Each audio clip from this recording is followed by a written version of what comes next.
There you go. We'll just, probably 4 is enough. I mean, we have some ciders we certainly want to try. I want to get some feedback. I'd like this to be really interactive. I mean, cider's been a growing category off a small basis, but I think it's ready to really take off. We want to make cider that it's an adult beverage for adults. I grew up in the land of Big Zins in Sonoma, California, but I wasn't a Big Zin guy. And so I was a little bit of a fish out of water in this area where if we were going to have beer, it was going to be, you know, Vinny's, Russian River, Blind Pig, Knock You Over the Head, IPA, 160 IBU beers. And if we were going to have a Zinfandel, it really needed to be able to be eaten with a fork, right, to be big enough. Melchenko's concept of winemaking, he used to say the wine is beautiful, the winemaker can only get in the way. He said, if you put the fruit out there, you can't fail. And that's the approach we try to take to cider. When you taste our apple cider, we want you to think of apples. When you taste a pear cider, it's been internationally decorated because it tastes like pears. What you're trying right now is our original cider. It's approachable. It's not gonna hit them over the head. What do you guys think? What are the... I like it. Thank you. We're really, at this point, starting to play around and say, okay, we've got some people into cider, now let's see what we can do with it, right? We made the choice to go out in a 12-ounce and 22-ounce bottles and approach it from that craft artisan beer angle. People that are coming from the wine side will look at $10 for a bottle of cider, and as much as we might not all want to admit it, it amazes me. 9 out of 10 people go, how much alcohol's in it, right? As a cider maker, that crushes me. Please don't drink my cider because you just want to get drunk.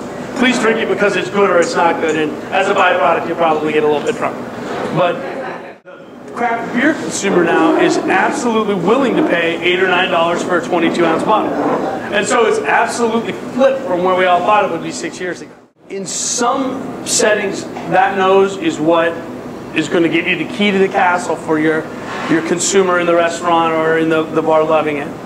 In other places, if you walk into Lucky Labrador, that perceived perfume nose says not craft to some people.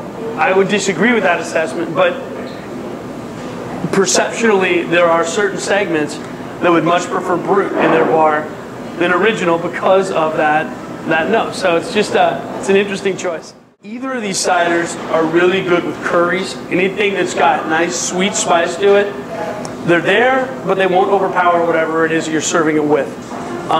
But they stand up to it. We use a light sulfiding up front because wild yeasts are the most beautiful things you can ever work with, except wild yeasts have a mind of their own.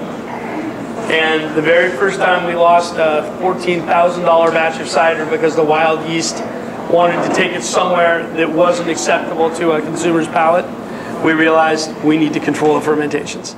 I don't know anything about making food except that I love people that make great food. But I can tell you the way that I view cider making, I have this concept of triangulation, if you will, where if I have 3 elements to the cider I'm trying to make, I've got maybe a sweetness element, I've got a bitterness and astringent element, and then I've got maybe a sour element.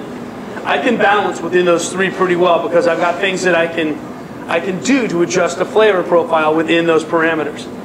This cider is scary because it's only got 2 parameters. It's got honey and base juice. So good. So how do you blend something out if it's wrong? You can't add more honey.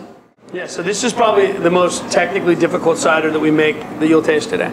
We use organic honey, which is wonderful. I love organic honey. Except the doggone organic bees don't always eat in the same place. So again, with a product that you have no room to really adjust things, what if the honeys, you know, the honeybees ate an orange tree this day and ate roses for the next batch? They'll have very different characteristics within the honey. And the real trick is to be able to find those distinctions while you're fermenting and try to manage your fermentation to accentuate the positives. We produce about 25,000 cases a month. So I guess we'd be at about 300,000 cases a year right now. Having said that, that's about a 400% growth over where we were at this time last year. And yes, and I would imagine we'll probably grow at that same clip this year. So Well, guys, I thank you very much for allowing me to take a little bit of your afternoon. It's exciting to have the opportunity to get in front of people that, I mean, to me, there's not a great deal of difference between making cider and making food. I think we're both passionate about the result. I can just tell from being here that the process and the exploration is important here, as it is with us. So it's just great to sit down with a like-minded group of people. And that's why we tried to share so much about the similarities between what we're doing. So that was pretty exciting.